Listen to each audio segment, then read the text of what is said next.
You're listening to the natural Chase Stevens, 3-time NWA World Tag Team Champion. You're listening to Spot Show Podcast.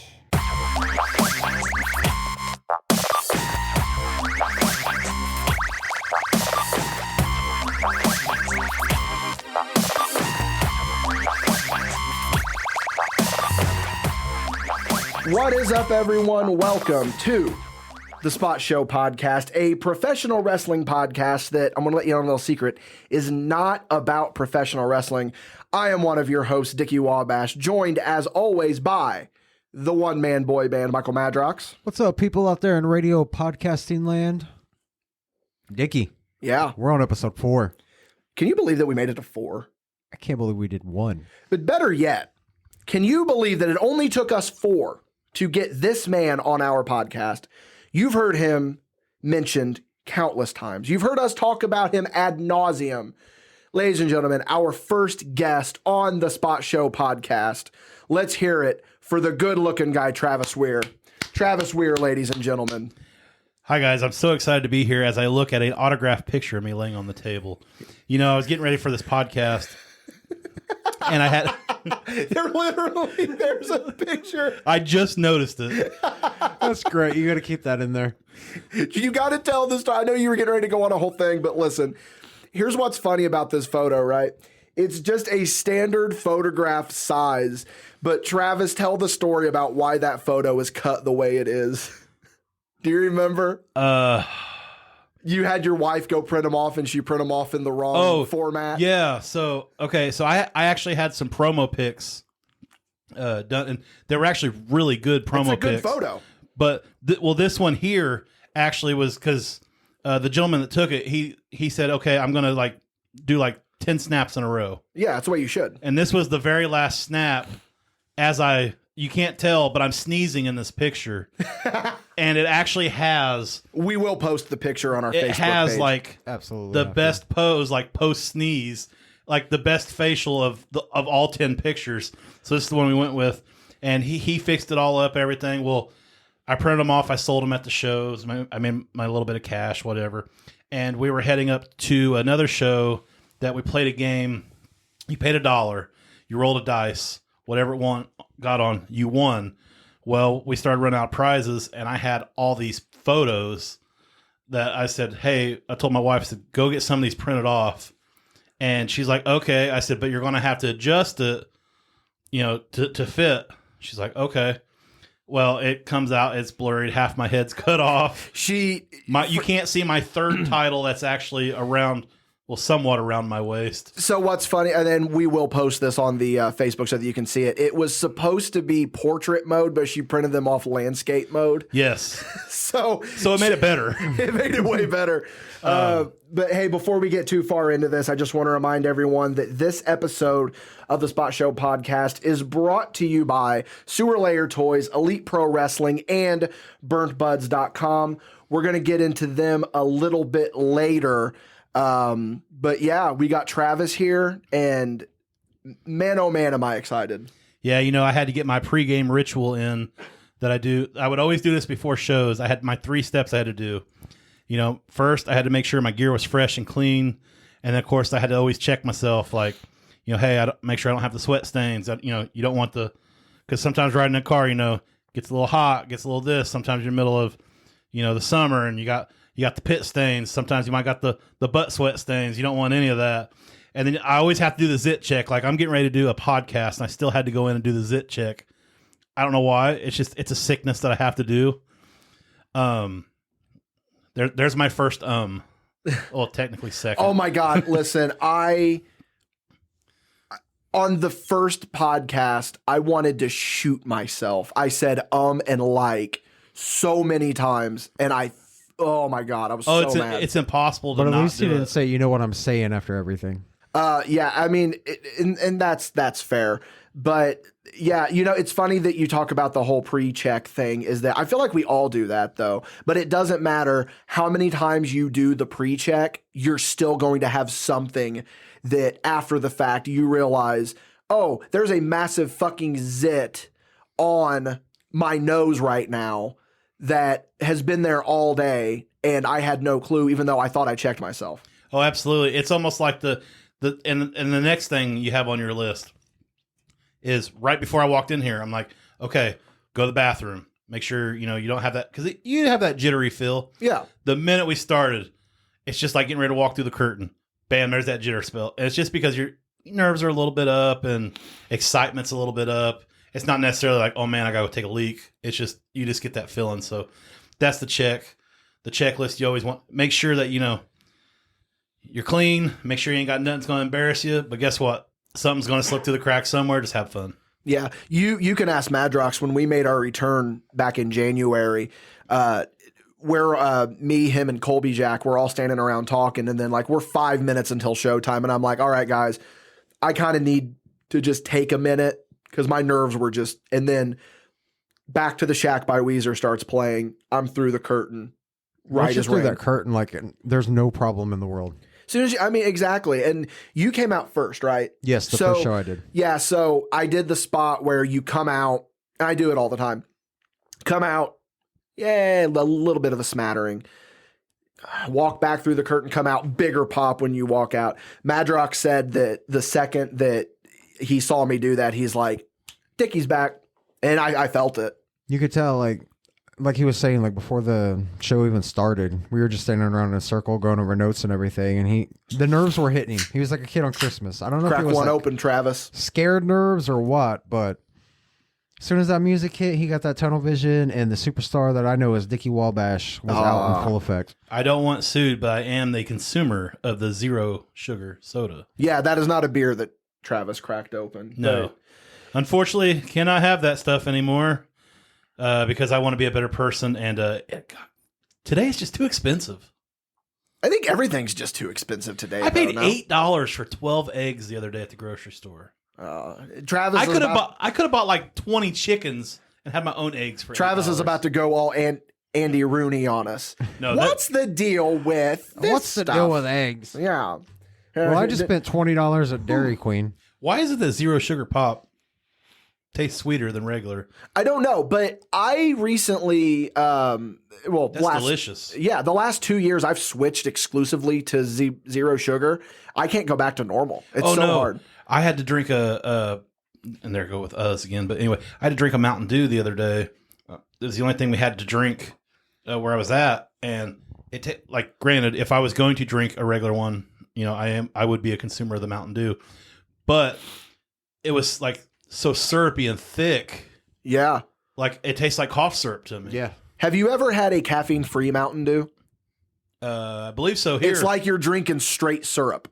It's the smoothest soft drink I've ever drank in my entire life. I don't even think they make it anymore. It's hard to find. It's like the O'Douls of Mountain Dew. You talk about that O'Douls. When I was on a cruise last summer, my drink of choice was a zero proof shandy, which was a near beer and lemonade. And I've wanted to make that at home because I'm straight edge, for those of you that don't know. But I'm almost embarrassed to go buy a zero proof alcohol. I'll go buy it for you. I got no shame. You really do have no shame. But I ain't drinking that crap. So, Travis, we have talked about you so many times on this podcast already. And Madrox, I think it was on the first episode, described you as the third Musketeer. And I just want to put it to you guys this way. This is one that we have no plan for what this podcast is going to be. We're just going to brother it up because we're three guys that I'm sitting in this room right now with the two people that I respect above all else. As far as I'm concerned, the whole brother thing, friend doesn't even come up with you two. It's brothers. So we just had the feeling of if we turn on these mics and just start talking, there's going to be some good conversation to be had because I know I have a list of Travis Weir stories that's a mile long. I know Madrox has a list of Travis Weir stories that are a mile long. This might have to end up turning into being like a 20-part This might need to be a 25-parter. Well, I am going to fair warn the audience now. There's going to be times that I'll be telling a story and it might lead to another story. And I'm going to say, what were we talking about again? Have you ever listened to the Spot have you Show? listened to the product? Yeah, have you ever listened to Spot Show? We do it all the time. I have, but there's also times that like I have been telling a story, and as I'm telling it, it's relived in my head. So it's like it feels like I'm there again. And if there's a gibberish that comes out of it, bear with us. It's gonna happen. We'll reach across the table and give you a little love tap. Yeah. We just have to accept it's gonna happen. So yeah. Another way to explain it is, so like if we were the Ghostbusters, I would be Winston Zedmore. I'm part of the team. I put in some work too. However, I'm not going to be on camera or on the mic all the time because I'm the best supporting actor. There we go. Yeah. Yeah, this isn't going to be the only time that you're going to be. Like, you're going to be here frequently. Yeah. Or, like, kind of frequently, but not like... So let's put it this way for wrestling fans. You guys would be the Dudleys and I would be Spike. Oh, brother, you got a lot of weight to lose before you become Little Spike Dudley. Yeah, good point. A few inches of your height, too. You're Bubba, let's be honest. Yeah. That's fun. I'm Big Dick. Big Dick Dudley. I'm Dances with Dudley. Yeah. I could see it.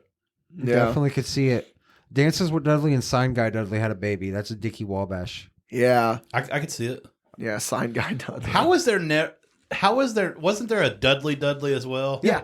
It was the first one. It was Devon, Dudley, and Dances with were the first Dudleys, I think. How was Bubba Ray Dudley was before Devon Dudley. Was he? Yes. Yeah. Maybe he was, yeah. Yeah, because if I'm not mistaken, Devon was originally supposed to be the third member of the Gangsters, wasn't he? Something like that. Yeah. One of them anyway, there go again with it. The Every time he there we says, go. take a shot. First time I lost my train of thought there already. Why was there never a female Dudley? I mean, I know we had There Stacey. was. Stacy, There was. the Duchess of Dudleyville. In ECW, there was a female Dudley. Was there? I'm pretty sure. Might have been. I don't. The only aspects I have. Plus, of there the was original, Jenna Jameson Dudley. Well, the only callback I have of ECW is when the video game came out. I got that tape from GameStop that had Masano Tanaka versus Mike Awesome. Was the only match on it from November to Remember. Most violent match I'd ever seen in my life at that time. So that's why it's my favorite ECW match of all time. Other than Dreamer and Raven, was there anyone else in ECW that had that good a chemistry besides Tanaka and Awesome? Sandman and Dreamer. Sandman and Dreamer was good. Dreamer, Raven. Sandman and Dreamer. Funk. For the work rate fans, I would say Jerry Lynn. Oh, you forget RVD. about how did I forget about Lynn and RVD? Well, it's Our because Sabu and RVD. Sabu Our and Sabu RVD. and Taz. Boy, look at me just looking like a fool. You buried yourself, "Man, brother." You know what? There really wasn't a lot of chemistry in ECW. And then it, see with me, like that would have been my first choice because I'm not a work rate guy. I'm more of a gimmick guy. we've talked about this. You and I are more character. And we literally talked about it in the first episode. I think we're all character guys, yeah. Yeah, because like Ultimate Warrior versus Hulk Hogan is not by any means a great match, but the fact that they put all that into a WrestleMania match, I'm hook, line, and sinker. They put a blowjob in the finish of WrestleMania. well. The most memed match. I know there's others, but so let's stick with ECW here. When did you guys first hear of ECW? Mine was when the game for the Nintendo 64 came out. Yeah, I think you Mine said was, that. We used to have the cable box back in the day where it gave you all the pay-per-views for free. Oh, yeah, kayfabe, brother. He had the illegal. cheater box. The I think cheater we all box? had that at some point. Allegedly, you And it allegedly had allegedly that. had You don't know this. how much the pay-per-view cost because your parents paid for them. Yeah. Well, Yes. that was Brett the Hitman stepdad that had it. Not Yes, yes. But like, I was scrolling through channels one night and came across the ECW, and I think it was the Sandman, Sabu, Terry Funk triple threat ladder match. Was that a ladder match? No, but I That know was what just match triple threat. No, I know what you're talking about though. I remember. I think I'm along the same lines with you. Is that probably like 97 was probably around the time I remember seeing ECW for the first time. I don't remember the show, but I remember like there's this new ECW company that's out and it's all like weapons and crazy. And then what's funny about it is that there was a stretch of time where I fell out of wrestling and it was conveniently when ECW was on TNN. So I never watched ECW when it was on TV. I got out of wrestling in 2000, and then my first wrestling back was whenever Triple H came back from his quad. So in 02. So I missed the entire invasion. I missed the fall of ECW, the fall of WCW. Didn't really miss much. I didn't. So I don't want a lot of people to like attack me for this, but even watching back, like I liked ECW as the alternative. I'm not saying everything was good, but boy, it was fun. I think that's the trick is that Like the BWO, I loved them. yeah. You cannot have a better three-way dance than Little Guido, Super Crazy, and Tajiri. No, I mean, how many times have we seen that match? God. And it's good every time. Yeah. And it's different every time. It's not always the same match. It's almost like what TNA had the answer with Daniels, Joe, and Styles. Oh, my God. Don't even get me started on that. But with ECW, like I didn't understand the characters like Roadkill and stuff like this. But when you saw a big dude and he beat somebody up, or like I remember like we were watching it and one of the mixtapes, because like I said, I didn't find out about it until after, but then like places like Hollywood Video, I think I'm saying that right, and Old Town Video, all of a sudden when a video game came out for them, they started getting some of the old compilation mixtapes, and we rented a few of them, and I remember one of them had New Jack on it, and my mom was like, no, you can't watch this. I mean, it's just New Jack for you. New Jack's just a big baby. But he's the man. I remember I was watching Nitro. The first time I saw, did they call it Hardcore TV? ECW Hardcore TV, I right? believe so, yeah. On Okay. TNN, yeah. So I was watching Nitro, and Hardcore Hack had debuted. Oh, the best version of Sandman. He was there for a while, and then all of a sudden just... I'm wearing a Sandman shirt right now, by the way. Just gone. With a Sandman And like, autograph picture. I'm flipping through. This is at probably like 11 o'clock at night. I'm trying to find South Park because I'm staying at Grandma's. She had cable. Grandma's in bed. So I'm trying to find South Park. And I come across ECW. First time I ever seen it. And out comes Hardcore Hack. I'm like, it's Hardcore Hack. And they call him the Sandman. I was like, no. Like, I was devastated. Yeah. Because, I mean, I was a child back then. But when... See, my roles were reversed. When he came to WCW as Hardcore Hack, I was like, what did they do to the Sandman? Oh, I thought Hardcore Hack was awesome. He was this guy covered in barbed wire that was getting in the ring and wrestling. Like, when I was a kid, I always wanted to see the Road Warriors leave those shoulder pads on, just shoulder check somebody. And you felt like Hardcore Hack would be the motherfucker to do it. Right. Hold on. For those of you at home, we do not encourage murder. No, okay, we're not- just throwing yeah. that out there. We're just saying that it would have The looked really facts cool. and opinion of Travis Weir belong to himself. Did you guys Yes. have the foam Road Warrior pads? No, No. I had legit. I did. I had legit football pads because I played youth football, and we used double-sided tape and put foam like pool noodle things on. So when we played wrestling, we could be Hawk and Animal, and then of course, then I don't know, we were probably like 10 or 11. We decided that we wanted to make up our own Road Warrior names, and it was Beast and.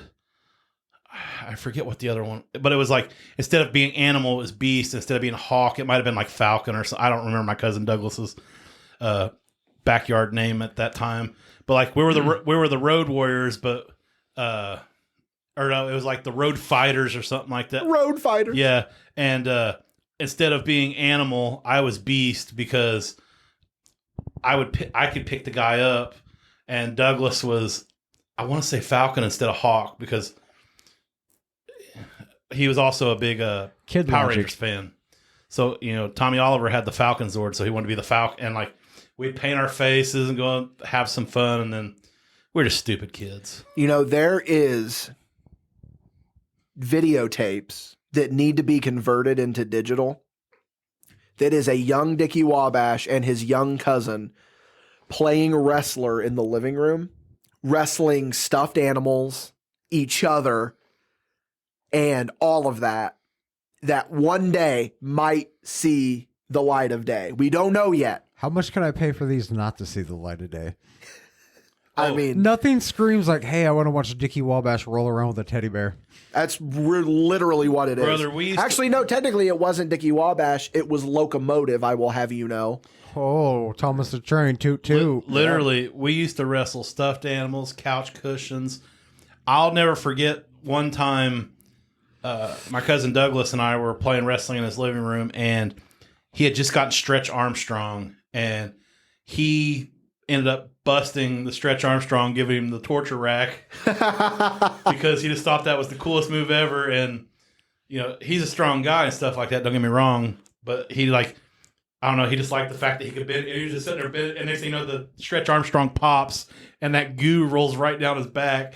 Well, then we found out, this stuff looks like blood. So then we could bleed while we're wrestling. And then we find out we have to go to the hospital because stuff's toxic, and we had it rubbed all over our faces and going into our mouth. So, we weren't allowed to watch wrestling for a couple weeks after that. Not taking from you guys, but speaking of backyard wrestling. I was going to, I was Speaking getting ready to segue into Travis that. Yeah. Weir.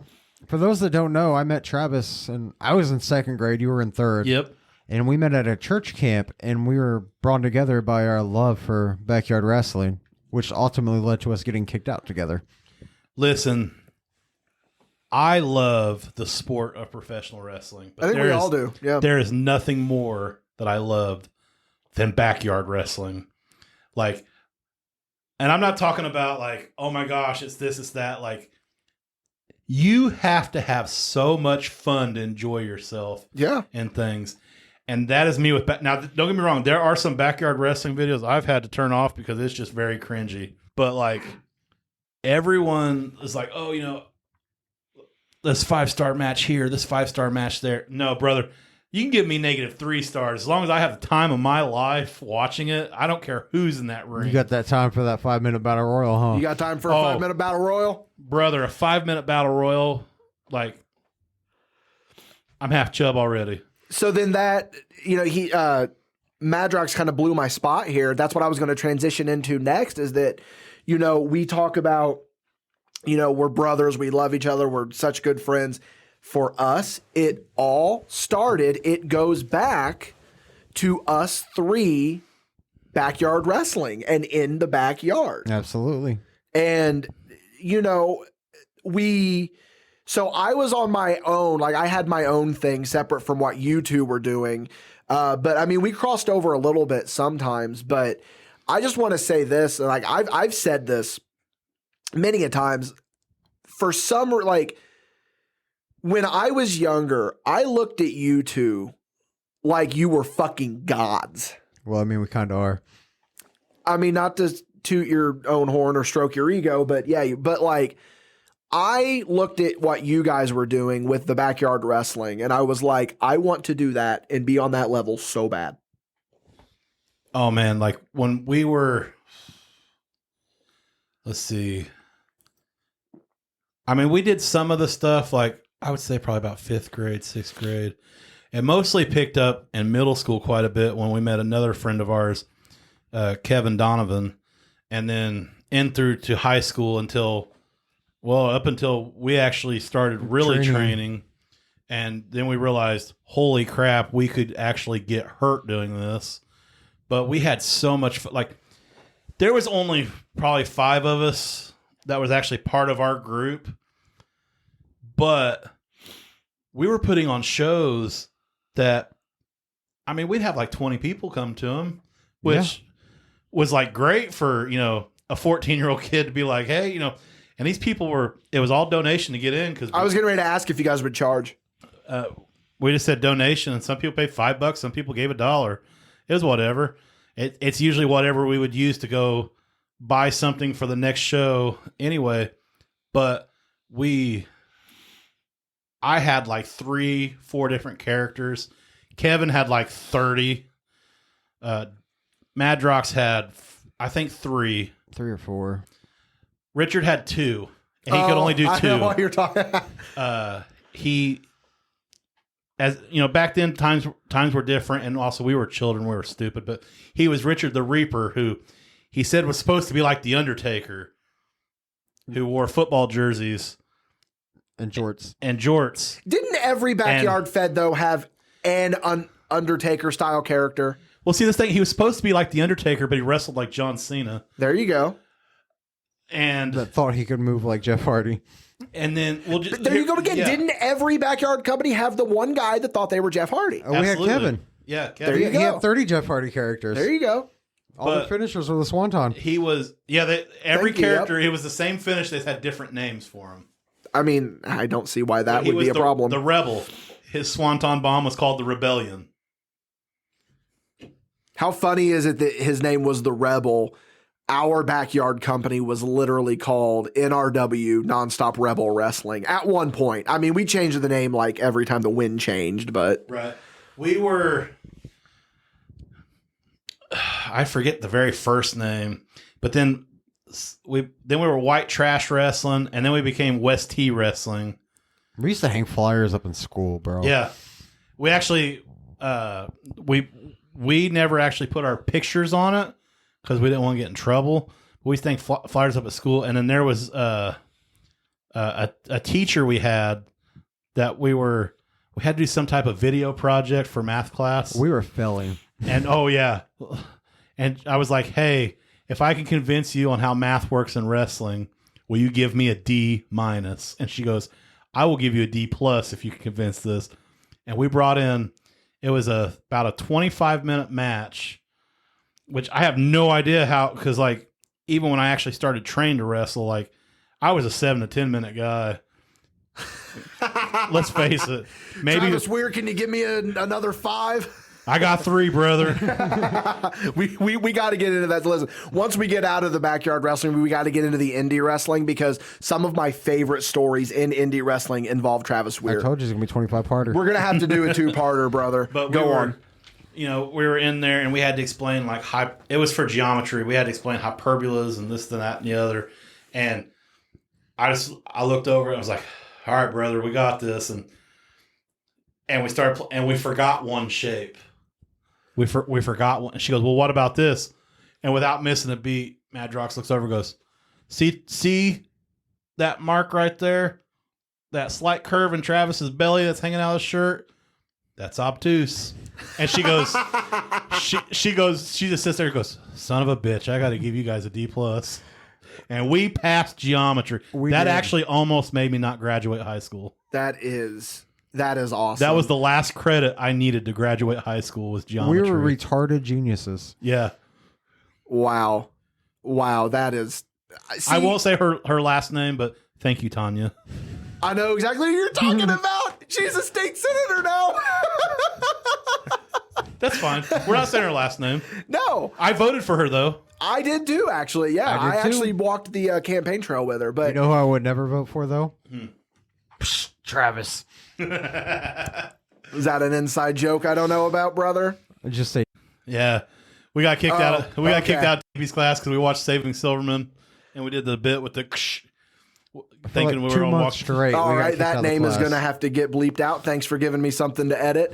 But see, okay, so here's the thing that I think really, because we've touched a little bit on you guys' backyard wrestling. We're going to start getting into my backyard wrestling here in just a second. But first, we're going to hear a word from our sponsors. This episode of the Spot Show podcast is powered by Sewer Layer Toys, located at 3197 South 3rd Place in Terre Haute, Indiana. Guys, let me tell you one thing about Sewer Layer Toys, right? You're going to walk in, you're going to see a bunch of stuff that you want to buy, and you're going to be thinking to yourself, man, do I really want to buy this? Do I really need this stuff? Well, yeah, you do. You're going to walk in there, you're going to see a plethora, an endless amount of vintage toys, of retro toys, of modern toys, of that toy that maybe you had as a kid and you vaguely remember it. You're going to see it there, very fairly priced. Listen, I go in there and I love it. I get most of my collectibles there. Same goes for Madrox. We love these guys. Go in there, tell them the Spot Show podcast sent you, just so that I can prove to Scott that people are actually listening to us and that we are actually worth tying our name to them. I'm joking, of course. Listen, Scott and Andrew are 2 great guys. They run a really, really good store located in Terre Haute. Again, if you go to 3197 South 3rd Place, that is behind the mall in Terre Haute, Indiana. Go in there to Sewer Layer Toys. You are going to find some really, really good stuff. This episode of the Spot Show podcast is also brought to you by Elite Pro Wrestling. Listen, I'm going to tell you one thing about Elite Pro Wrestling right now, right? I'm going to get a little bit personal about it for a minute, right? Elite Pro Wrestling made me love pro wrestling again. They put on an incredible product. If you want to see what Elite Pro Wrestling has going on, you can go to facebook.com/EPW Elite. There you are going to find a list of upcoming shows. You're going to find videos from past shows. You are going to find everything that you need to know about Elite Pro Wrestling. If you are in the area of Odin, Indiana, or sometimes Washington, Indiana, then you are going to want to check out Elite Pro Wrestling. Some of the best pro wrestling in the state of Indiana, and I truly, truly mean that. So again, go to facebook.com/EPW Elite for everything that you need to know about Elite Pro Wrestling. This episode of the Spot Show podcast is also brought to you by BurntBuds.com. You can check out Burnt Buds for all your cannabis-inspired clothing, jewelry, and accessories, and guess what? You can know that you're doing good. Burnt Buds has non-binary sizing up to 4XL, and here's the best part of all, 1% of all Burnt Buds profit goes to charities such as the Last Prisoner Project and the Trevor Project. Cannabis not your thing? Well, I got good news for you. Burnt Buds also has a variety of humor, Rasta, and LGBTQ plus themed clothing and jewelry. But I'm going to sweeten the deal here a little bit for you. If you go on over to burntbuds.com and use our promo code SPOTSHOW10, you are going to get 10% off your entire purchase. Again, that is Spot Show, the number 10, for 10% off your purchase at burntbuds.com. That is BURNTBUDZ.com. You can also check them out on Facebook at Burnt Buds. Check them out on Instagram at burnt_buds. Or you can go to Gizmo's Galleria in Brownsburg, Indiana. Again, go to burntbuds.com, promo code SPOTSHOW10 for 10% off your entire purchase. So, like, other than, I mean, it's blatantly obvious that wrestling is the bond that we all share, obviously, but, you know, we're talking about backyard wrestling. Now, let's talk about my backyard wrestling a little bit, which was nowhere near as impressive as you guys. I'm not passing classes because of my backyard wrestling. As a matter of fact, this is a true story, and I will tell you guys the teacher off here because I want to create less work for me and I don't have to bleep out any more names. You're supposed to laugh at that because now it makes me feel like a dick. But anyways. You're a total dick, though. I know, right? Buried your teacher. At least we had fun with ours. So we had to do this project in English where it was Romeo and Juliet, and I already know the teacher. Yeah, I think if you really think about it, you'll know exactly who it is. We had to make a project outside of we had to write a book report about it as a group. We had to write a book report. And then we also had to have like an extra thing with it, whether it be, she said that she had people write raps, had people make movies, had people do a drawing, Some type of visual aid. A visual aid. Thank you so much for thinking of that word. I could not think of it.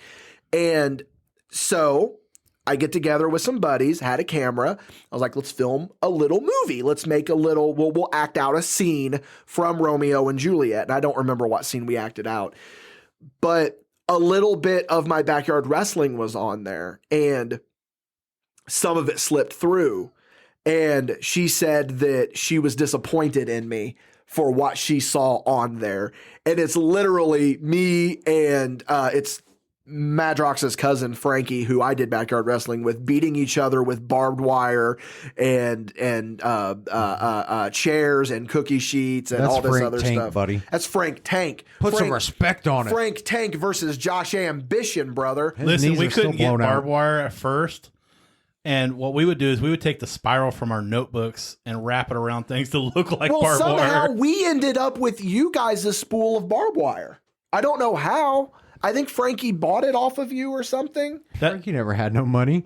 Well, however you gave it I to think him. I just or- gave it to you because we got tired of carrying it around. Because Yeah, we ended up with you guys a spool of barbed wire. I ended up buying a whole actual farming spool of barbed wire that weighed like 100 pounds. Yeah, like I have scars on my, like I have a scar. I was talking to Clayton Clark about this not too long ago. We were talking about backyard wrestling, and I was like, brother, I still got, he's like, I do too. I got like a little scars on my arm and stuff. But no, the thing with our wrestling is that we didn't film a lot of it. We just did it. And there's no video evidence out there. There's some somewhere, but there's no video evidence of Josh Ambition's quest for the title and all that. Because, I mean, I was the booker. I put myself over. I was in the Triple H spot. I won the belt like so many times. Oh, we filmed every match of ours, but there was only one problem. We only had 2 tapes. So Just have to keep taping over. Yeah, Because, If I mean, you liked a match, you had to pause it. Like you had to time it out perfectly during the recording and be like, okay, we got to do this match in under 12 minutes because that's when this match starts. And then we can pick it back up 25 minutes into the tape. because, I mean, we're talking about the early 2000s, right? Like, Yeah.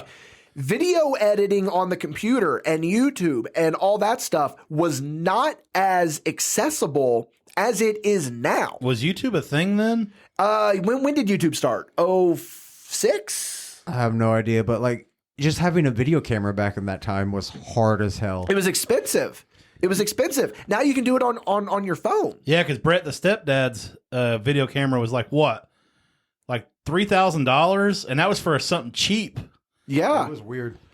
And then it's like you got to figure out how to get the footage on the computer and then how to edit said footage. And it was like I'm 14 years old. I don't know what the hell I'm doing. Hell, I'm 31 years old and I still don't know what I'm doing when I edit I had video. dial up, buddy. I didn't know what a USB Yes, cable and that's was. the point is that it would take, we had a website for our backyard wrestling company and it took all day to upload a photo of one of us. Yep. All day. Yeah. And then the next day you would get on there, you would upload another one. And then and it took a week to get the whole roster up. Yeah, I remember those days. And then I remember we eventually got smarter because we learned that, I don't know how we learned. Madrox learned how to do it, but we hooked up a VCR to the camcorder and was able to record on the tapes. And there you go. That's the way to do it. Yeah. And then we tried selling them at school. We got in trouble. Dude, so after wrestling is when I got into doing the Jackass stuff, and we were trying to sell tapes of us doing Jackass stuff, and I don't think we got in trouble, but we just stopped doing it, We got threatened to get kicked out of school for it. Yeah. So I actually got suspended because, not suspended from school, but I was not suspended. I'm sorry. I was expelled from athletics because my junior year I was wrestling and I was on the wrestling team as well. And someone ratted me out that I know it's because I got his varsity spot, but I'm over it. But someone ratted me out. you sure don't seem over it. Well, I mean, It was 20 years ago. but this thing, 4 times in school, I was supposed to get a letter, and it was always something so petty is why I didn't get it. I didn't get my letter for choir because for dress up day, I thought it would be funny to wear my tuxedo to school. So then docked me points for wearing my. So then I did not get my letter because you had to have a certain grade point average.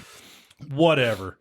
But the whole thing with wrestling was I was finally like gonna get to, it'd be the only time that year at the meet I was gonna be a starting varsity heavyweight. I was like, all right, great, this is good. That guy would have probably killed me in 30 seconds. I was not like, I'm not a macho man or anything. Like, I'm a pansy, if you know me in real life. Like, I stubbed my toe, I'm done.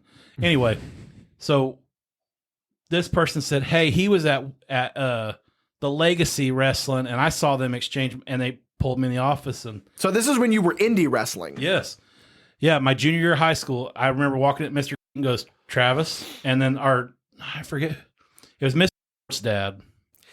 Can we stop saying names? I'm going to have to cut them all out. Okay, well, anyway. Well, she doesn't teach anymore either, and she was super hot, so she's cool. But anyway, whoever was the board athletic director and Mr. called me in the office, and they're like, hey, we got to ask you a question. Yep. Did you wrestle on Saturday? I said, no, I wrestled on Sunday. See, but like going back to that, like I remember trying out for middle school wrestling when I got in 5th grade. They were like doing the open tryouts, and I'm like, wrestling. You thought that it was Bro, I got sports kicked entertainment. out of there so quick when I threw a Scott Hall punch and a tombstone on this poor little unsuspecting kid so fast. It wasn't even funny. Oh, my God. Oh, yeah. I did the AAU clubs and all stuff like that. The minute I found out that the belly-to-belly suplex was a legal move, I don't know how it wasn't my indie finish. Because legit, the ref would blow the whistle. I'd grab that kid and belly-to-belly suplex him so freaking hard, and that was it. That was the only move you knew out of amateur wrestling, wasn't it? Well, there was a few others. Like I learned a Gibson and a double leg takedown, and a fireman. But the fireman's carry never worked out for me. But I mean, the guy was also my size too, so I'm trying to hit him with it. Yeah, trying to drop step and get him down over.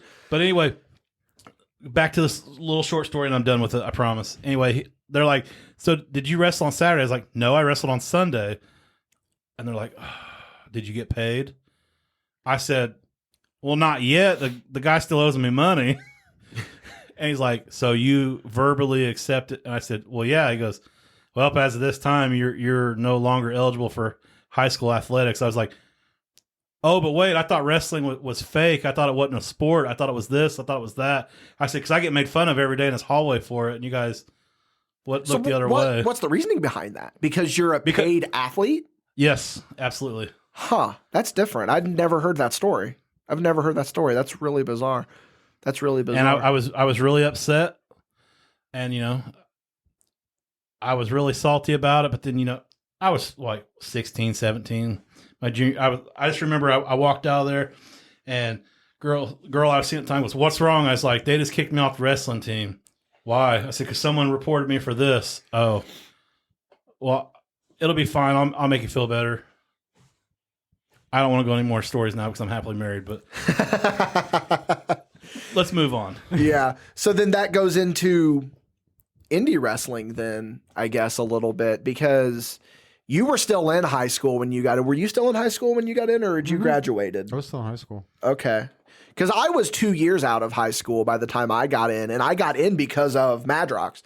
Madrox sent me. Like, I knew that you two were doing it, and it wasn't necessarily a jealousy thing, but it was just like, man, these two guys, like, they're doing it. I want to be there doing it as well. And then it was like a full circle moment for me because I got to manage both of you. Well, I mean, let's make it, because I only got to manage you for a little bit, but I ran the roads with Travis as his manager a lot. Now I'm doing color commentary with you. Yep. So I mean, you guys were in a tag team together on the indies. So it's just, man, it's so crazy how this stupid thing of ours turns into you're just with your buddies and you actually get to work with your buddies, Right, absolutely. and make something happen, and Doing something you love too, not And like a doing normal some- 9 to 5. yeah, and doing something that you love. And I always hear the story, if you can get out of the wrestling business and count your true friends on one hand, consider yourself lucky.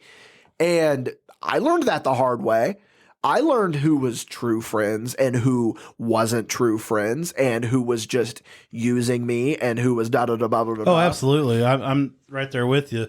And the only reason why, like, I probably have 6 people that I'm still close to, and the only reason why I don't get to talk to the 2 others as much is just the distance and how far away we live. Because you've gone from seeing each other every weekend at shows. Yeah. You would think like, I'm going to use this for example, Spencer Wallace.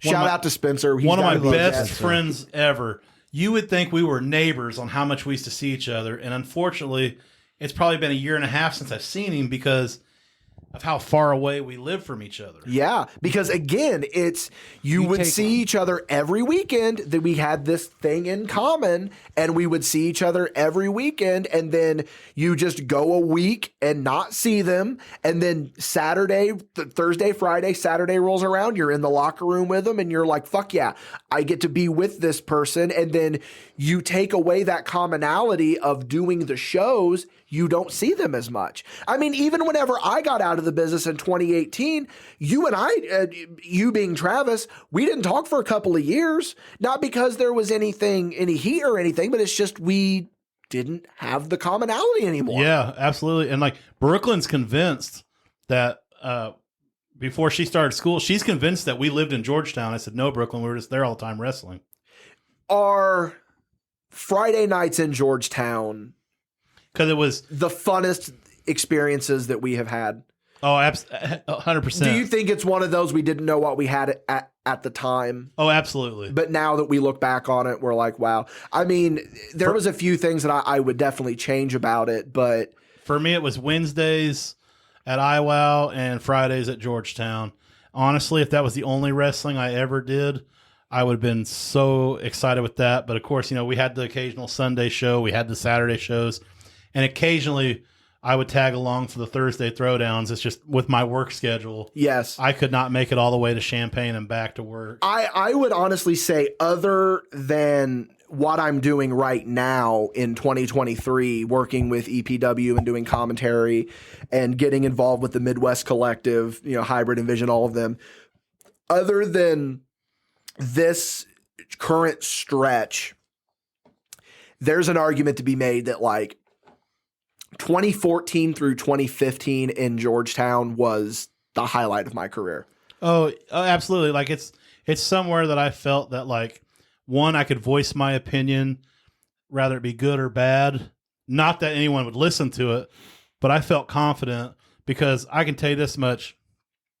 There was another promotion that was local that I should have felt the same way about because I was part of the initial group. I was on the first show. I know exactly what you're talking about. And every time I voiced my opinion, I got banned. Yeah. Yeah. Yeah. Like and it was crazy because like I have said this from the very beginning. I personally feel in the Midwest, Travis Weir is the most underrated wrestler of the entire Midwest because of all time. I was gonna say all time, but I wasn't gonna commit to it. But yeah, I would commit to it. Let's go ahead and say let's all go time. Ahead. All time. All time. One of my favorite people in wrestling that everyone has mixed feelings with on certain things with, but his name's Christian Rose. I haven't seen him in probably 5 years. About 5 years. I have talked to him though, because he recently had a medical scare. I wasn't able to go see him because of, again, how far away we live from each other, but I was able to Travis, contact. that was even like 3 years ago, though, that happened. That wasn't recent. Well, that's how crazy time is.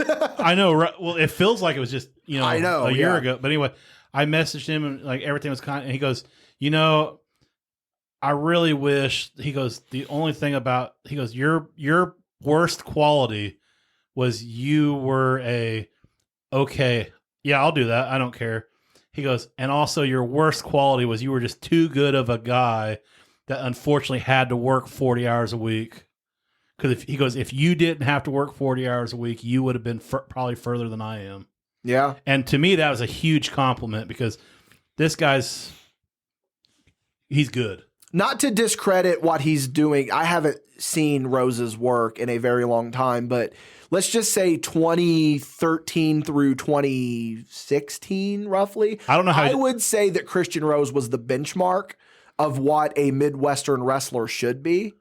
Like someone in the Midwest. I will say this now. If Dark was around then, he would have been signed. Yeah. I could definitely see that. Yeah. If Dark was if AEW Dark was around then, he would have been signed. I agree. And then I would have said I beat AEW superstar Christian Rose to win the Horizon Cup. So technically, I'm the best in the world. You are the best in the world. I beat Christian Rose, who beat Matt Hardy, who beat Jeff Hardy, who beat CM Punk. Absolutely. Or you could take it, Travis Weir beat Christian Rose, who beat John Morrison, who beat CM Punk. Either way, Travis Weir is the best in the world. Either way that Trail of Tears goes, Travis Weir's the best in the world. Travis's Trail of Tears. But no. But, that also makes you the best in the world there, Madrox, because Madrox has beat me, too. Yeah, a couple of times. Yeah, I think that one thing that I think that keeps people away, no, I shouldn't say keeps them away. I got a bit ahead of myself with that. That makes people, how do I word this? Because I know what I want to say. Okay, so it's that, like I said, you don't know what you got till it's gone sort of thing. And I think that that's why people have a hard time moving on from wrestling, because they're always trying to chase that feeling of what we had. Because look, 2012, when I first got in with Madrox, it was fun. 2015, when the Wabash Talent Agency was Travis Weir, Blake Reed, Dickie Wabash, that was fun. What I'm doing right now with Madrox is fun. However, I think that what happens with people is that they look at that stuff and they try to recapture it instead of worrying about what's next. 100%. And I think that if more people did that, the independent wrestling world would be so much better off. Absolutely.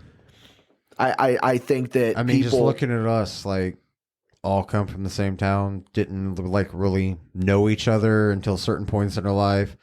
We've done everything together. Like, we've traveled cities, traveled states, worked everywhere, and here we are sitting in the studio just shooting the shit. Like, we are a rare breed, boys. Yeah. I mean, hell, we've had to we've broke bread together. We've, there was times that, we'd be on trips and stuff like that, have to help, take care of each other. I'll never forget one time, we're in the ring and his sugar bottom's out. He goes, brother, I don't feel good. I said, do we need to brawl the back? He goes, no, but everything's getting blurry. I said, I got it. So I go over to this concession stand, grab a donut, shove it in his mouth. He's like, okay, all right, I'm feeling better now. I said, all right, brother, it's time I said, just go ahead. And Bo Sawyer's hit me with the hardest chops I've ever been hit with, because I think it's a good idea to go around the world. I said, all right, brother, you let me do something funny, so it's your turn. This motherfucker. There's my first cuss word of the podcast. I'm proud of you, because you made it this far. Travis is notorious for dropping those F-bombs. This motherfucker chops me all the way around the community center, and my chest is bleeding from these chops. And he's like, all right. Or not, it wasn't a community center. It was what's that one place in the fireman place? The place that when we went back, you broke your face. The Grotto? No, the Washington Fire Department training center. First time we were ever there for this was before Body Slam Bros was a thing. It was just a big multi-man thing, whatever. And anyway, he just chopped me. It was a free show, too. We were idiots. But I was like, all right, you let me do a funny spot, so I'll let you get back. And he's just like, because adrenaline kicks in, and not only that, he just had a sugar rush from hell, and he's just sitting there, just like Kenta Kobashi style, chopping me as I'm just sitting there taking it. And Lacey's like, "Why didn't you fight back?" And I was like, "Well, I just shoved a donut down his throat. I didn't know if he could even breathe." I said, and then everything just went numb because it started to hurt. You want to talk about love and respect? This motherfucker has thrown up on me in the middle of the ring, Travis? and I just sat there and laughed. Yep. We did a spot. It was a 2 out of 3 falls tag match. It was titled The Last Stand, because if the Juggernauts lost, they could no longer challenge for the tag team titles. And if the Saints lost, they didn't get a rematch. For the Saints could these two teams could not wrestle each other anymore for the tag team titles. For those of you that don't know, the Juggernauts was Michael Madrox's tag team with JC Hero. The Saints was the Windy City Saints, Travis Weir and Blake Reed. Yes, absolutely. Yes. Yeah. I'm getting ahead of myself, but so they know who we are. We're a big deal, damn it. They do a spot with Blake I've where managed both teams. They dump Slim Fast down his throat. Oh, I know this story. Yeah. So then when it comes from my turn, I said, "Hey guys, let me fight back." I said, I'll chug the Slim Fast. Was this at IWOW? No, this was was ICW in West T. ICW, okay. So, and again, I have 102-degree fever. I should not have been wrestling that day. Definitely not. And as soon as this, like, here comes my spot, I tilt it back. This is hitting. As soon as it hits my tongue, I just upchuck all down the front of Madrox. And he just looks, and thank God he had trash bag shorts because that shit just rolled right off of it. Anyway, he just looks right at me and just boots me as hard as, and I fucking deserved it. Booted me as hard as he could, and I hit the ground, and I was like, I'm ready to go home, brother. He goes, actually, I think back then I was like, buddy, I'm ready to go home. Buddy. Hey, buddy. And Herd's like, all right, takes the scariest snapmare from Dick that he can, and then here comes Madrox with that short boot of his and just knocks him out for real. And like we get up and the guy's like, well, now that the Saints have lost, they're gone from IC, or like Herd cuts this promo about how we're gone from ICW. And he walks over, just takes the change box and walks out and gets his car to leave. And I said, I call him like, what are you doing? He goes, Did he just leave straight from the ring and Yeah, get his car and leave? Left his clothes, everything. Oh, that is awesome. I got his bag for him, and he's like, never heard this. I said, brother, what are you doing? He goes, that motherfucker owes us money. He goes, we're square now. That was our last match. I was like, oh, okay. Oh, that is awesome. I've never heard that part of the story. I've heard the Slim Fast part, but I've never heard the Blake Reed taking the change box and then just leaving. That's the best part of the story, though. Yeah, because see, we had a few things. I'm not going to say I'm completely innocent. We had a few things incognito before the show because we did make sure all our boys were paid when they got to the building. Like we had which is a rare thing in wrestling. We had pre-envelopes for them. Yeah, man. God, I'd never. That is so. Just I can just picture Blake Reed just walking out with this green ass singlet, just power walking through the side of the community center. Oh my God! So my favorite. Okay, I'm making the call right now. We got to have a part 2 with Travis because there's so many more stories to be told. We're already an hour in, and we're getting near the end, and we're just now getting into telling like funny stories that have happened, but. We're going to start wrapping up here soon, but I am going to leave you with what is probably my favorite collection of Travis Weir stories because it's 3 quick ones. So Travis was notorious for cussing in the ring and getting in trouble with the promoters. And it wasn't on purpose. It wasn't on purpose. Because when we did that show with Trevor Murdoch, he even said the same thing. He's like, he goes, I say son of a bitch and fuck all the time because it reminds me to breathe. And I was ringside and I heard him, like I'm literally choking him on the second rope. I got to do that spot with him. He's going, motherfucker. And he's like clawing at me and everything. So anyway, the first time Travis gets in trouble with this, he throws a short super kick, a.k.a. the boot snack is what he calls it, at Kenny Taylor. And fuck you, he hits with the kick. Travis, you can't be doing that. I got to dock your pay. And it's so loud in that building until I hit the Andre stomp. Kenny sits down. And as I said, because I said it 100 times and no one could ever make it. And I don't know if it was an inside thing, but they just got so quiet and just ever so loud you hear, fuck you, slap. But there's multiple other times I can go into where Travis has said, fuck you. So anyway, fast forward a couple of years in UWC in Georgetown. It's Blake Reed versus Travis Weir. I'm with Blake Reed going against Travis.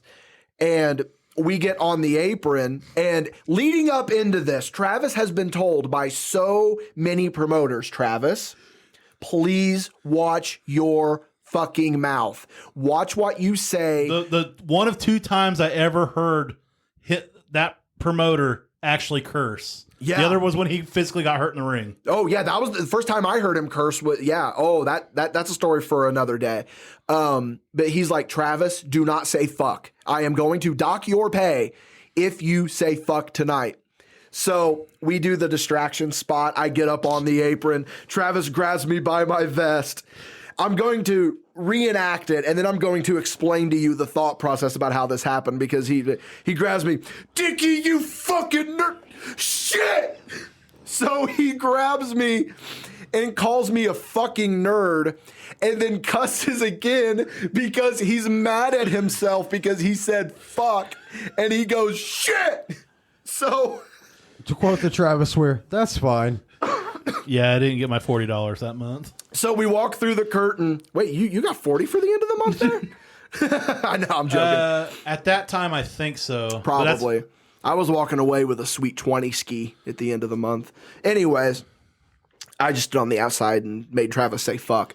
That's all I deserved. Anyways, fast forward from that moment, maybe a couple more months, Travis and Blake are working this tag match in Pro Wrestling Glory, and you know, they go under. We're playing the heels, throwing a fit in the middle of the ring. I'm getting in the ring so that we can do this spot where we start throwing the fit, and Travis is just sitting there in the middle of the ring with his legs sprawled out like a child sitting playing with blocks. Looks up at me with the biggest smile on his face and goes, Dickie, I didn't say fuck. It's the only, I'm trying to remember the timeline here because the only times that I have ever broken ringside are all because of Travis Weir. That one broke me. That one broke me. I can't even put the words together right now because I'm laughing so hard I'm crying. But Is it the Bubba The Bump? best is the Bubba Ray Dudley bump. We're going to end with the Bubba Ray Dudley bump story because I know that this is legitimately. I wish they could see the tears streaming off this man's Travis's face is beat red and he's crying right now. The famous, what I always called the Bubba Ray Dudley bump. You'd be on the middle ropes, and it was just a It's the back senton that you would always miss. And for some reason, I jump out, and it's like my legs went too far. So You were working Harker, right? Yes. Yeah. Like, so I felt like I was going to land on my head because I felt like I jumped up too high. So I lean forward, and I come down on my tailbone instead, and I just lean up, and I go, oh, shit! No. That is not what you said. Because what happened... And this has happened twice. Oh, so I'm talking about the one where you come off of it, and you land, and you go... When I landed, my ass cheeks spread apart, and I landed right on my butthole. So Travis hits, and I'm ringside, right? Because I was his manager. This is the UWC one. This Okay, is yeah. the UWC one. Yeah. This is the best one. So Travis, he's supposed to flat back, but he doesn't. He lands like right on his tailbone, says that his asshole just spreads right on the mat. Chocolate kiss. Yes, he falls on his back, and Undertaker sits up in slow motion, hands free, while looking right at me ringside. Fuck! Looking at me the entire time. I just said, I'm not even going to try to maintain my composure right now. I am going to fucking laugh right now because that is legitimately the fun. That's better than Dickie, you fucking nerd shit. That's better than Dickie, I didn't say that's better than fuck you, kick. You landing and then Undertaker slow motion sitting up, fuck, and looking right at me. The only other thing that could come close to topping that is the one last story I'll share, and then I'm done, I promise.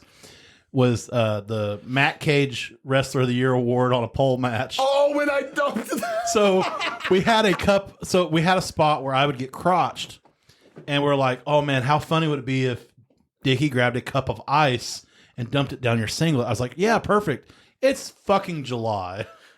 We didn't put this in the fridge. It melted. It's this big glass of now ice water instead of ice. And there's still little chunks of ice in it. And it just dumps everywhere. And I grabbed the front of Travis's singlet and then just full-blown dumped this. I didn't know that it was fully I wasn't paying that. I wasn't paying attention. It was the heat of the moment. You just had to grab and go. Like, yeah, I had to run over to concession. My girlfriend at the time was working concession, and I'm like, hey, give me the cup. I didn't know that they had put it. I thought they were going to keep it in the freezer so that it would keep its form. They put it in the fridge, and it was half melted. So she hands it to me, And then I walk over, I pull the front of your singlet and just dump it. And you go, oh, fuck, Dickie, oh, fuck, we got to get to the back. We got to get to the back. He just stopped selling anything that he was supposed to sell. And when that water hit, I probably pissed from the ring to the back. It was so cold. Oh, my God. That was a short night for you, huh? It sure was. Man, Travis. I saw what you did there. I talked right over it too. Fuck, I'm so bad at this job. Travis, we're gonna have to have you back again, man. This was a fucking blast, man. I know that you go through emo Travis phase every now and then, but what platforms can people find you on? Right now, I'm just on Facebook, and I got a TikTok. I think it's at Big Stupid Elbow. Yeah, I think everything you do is just. Usually I do, but not that I went emo this time because I have not battled depression now in a year almost, and it's been good great. for you. It's hard. It's a hard battle. Congratulations. Oh, absolutely.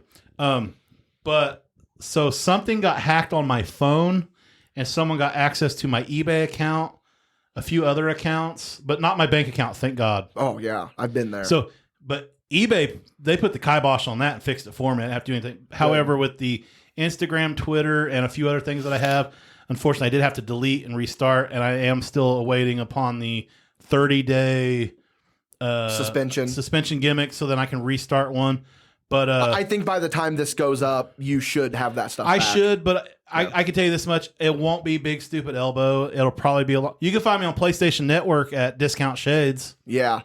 Yeah. You can find me on all social media platforms at Attaboy Dickie. You can find Madrox at Madrox_BSB. Guys, we're going to leave you with this. If you could, please help the show out. Go to your favorite platform that you listen to the podcast on, whether it be Spotify, Apple Podcasts, whatever. Please leave us a 5-star review. That really, I cannot express enough, really helps us. Share this with someone that you think that would enjoy it. Travis, thank you so much for being here. This was an absolute blast, brother. I can't wait for episode 5 featuring Travis Weir. It might happen. I don't know. I think we could either do a 5 or I'll come back and we'll do like number 6. That way we have a break in between because that's a lot of Travis Weir. There's no such thing. No such thing. Travis, we didn't even cover the double crossbody yet, buddy. Oh, man. Hey, if anybody out there has any pink VHS tapes, I'm making some custom VHS tapes that I need. So hit me up on the DMs on something. That's a weird plug. What are you doing? That's a great plug, though. Anyway, like I said, that's how my brain works, brother. Thank you guys for listening. Again, 5-star reviews across the board. We appreciate it so much. Facebook.com/MadBash Studios. We're available on all your favorite podcasting platforms, 5-star reviews, all that. For Dickie, for me, myself, for Madrox, for Travis, we're going to go ahead and get out of here, guys. Thank you so much. That's a whole lot of Dickie. That's a whole lot of Dickie. Big Dickie energy up in this bitch. Yeah, we will see you guys next time.